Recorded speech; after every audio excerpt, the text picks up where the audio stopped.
Ассаламу алейкум бағбандар. Бүгін 23 май. Гилас бақтарда ең маанилүү иштеле турган бұл бізде темир суу сактагычтар, бочка десек та болот. Булар багбанчылыкта эмне зарыл берилет? Гилас бактарда сөзсүз дарылоо максатында суулар туруш керек. Себеби бактарда билесиздер, суу ар дайым акпайт. Ошол үчүн сөзсүз кеминде 400 литрден болгон суу сактагыч идиштер туруш керек.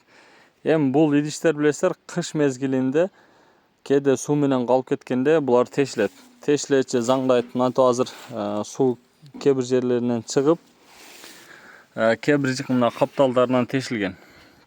Ошону азыр биз мурдатан билесиздер, самын мына тешилген жерге чоң эле тешилип калган.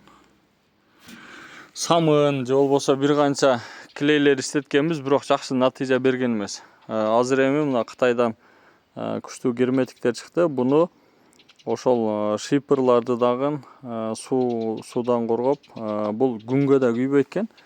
Ушуларды азыр иштетип, тажрыйбасы менен бөлүшөбүз.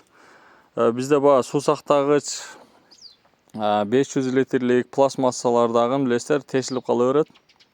Анын да жамасаңыз давление көтөрө албай жарылат. Ошого ошол герметиктерден алып иштетсеңиздер болот экен. Болгону 300 сом экен. Бир гана иштеткенден кийин сөзсүз кайрадан жаап, аба киргизбеш керек экен. Болбосо катып калат экен.